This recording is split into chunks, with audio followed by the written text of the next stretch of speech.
So the idea of an international risk board really is to bring people together from various different countries, having representation of both the developing, emerging, and advanced countries, and also having representation of countries that most contribute a problem and the countries that are most affected by those problems.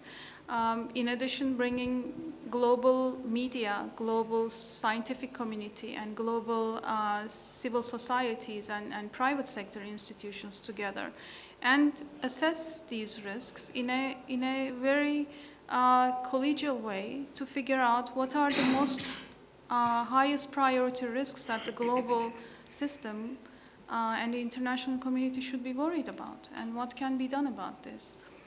In a similar way that we have been suggesting to National Risk Board to put the trade-offs, synergies, complementarities, and try to prioritize across all these risks that I mentioned, and find ways to manage them. And I would be very interested in hearing your feedback on, is this a totally rosy, dreamlike recommendation that we expect? Is it very optimistic, or is there some merit to doing something like this? So I would be very interested in hearing your thoughts about it. Yes, please.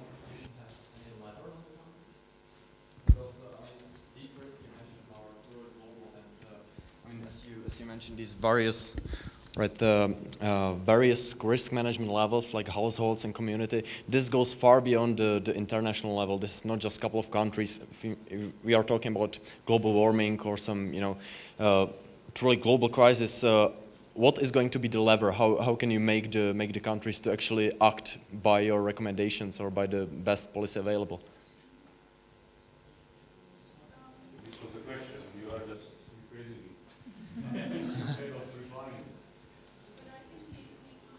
If I understood correctly, your reply is it sounds a bit unrealistic, and how would you achieve that? Is that what you...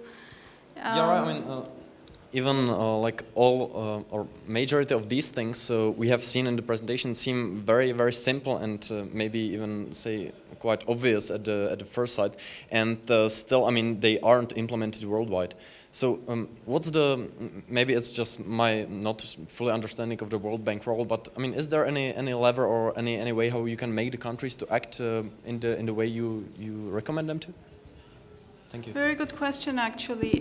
One thing that we have been recommending in the international community chapter was that for those types of risks, which are very difficult to address, like climate change and resource degradation and so on, one of the key reasons it's not being addressed is because those risks affect everybody, but it affects some countries much more seriously than others.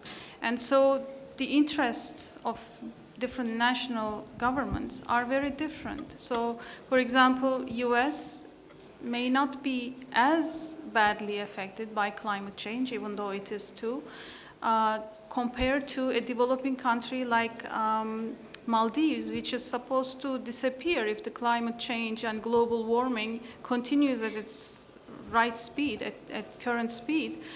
The country is going to disappear out of existence.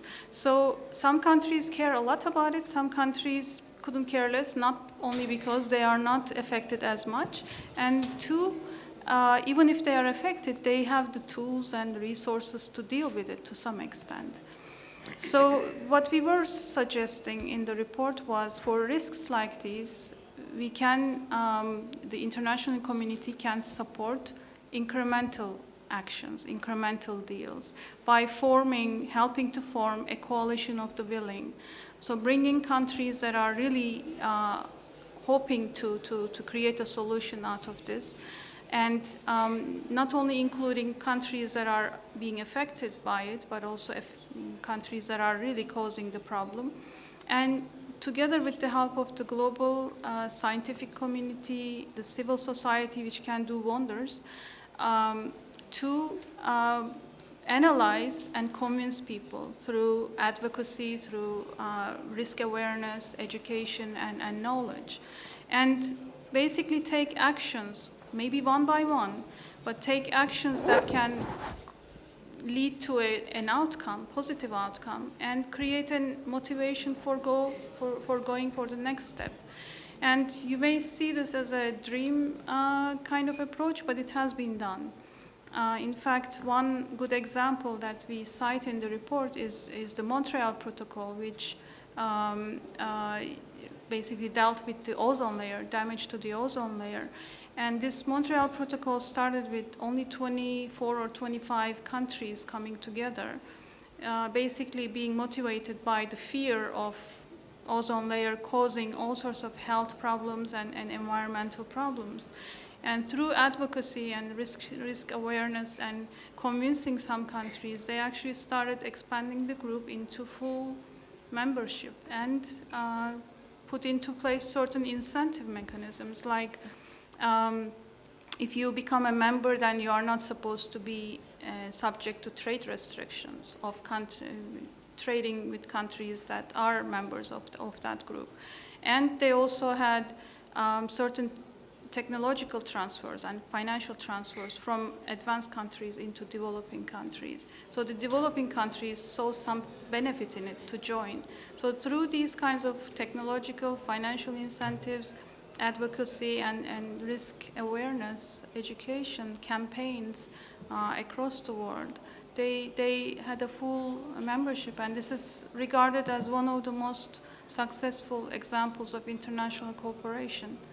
And in a similar way, they eradicated smallpox, which killed millions and millions of people over the 20th century.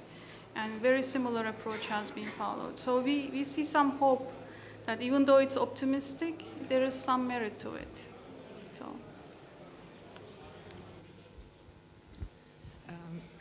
Thank you very much. I'm afraid, unfortunately, that we have to finish now, but there is champagne, a glass of champagne prepared for everyone. So if you have more questions and you want to directly talk to our World Bank experts, please feel free and enjoy the discussion. Thank you.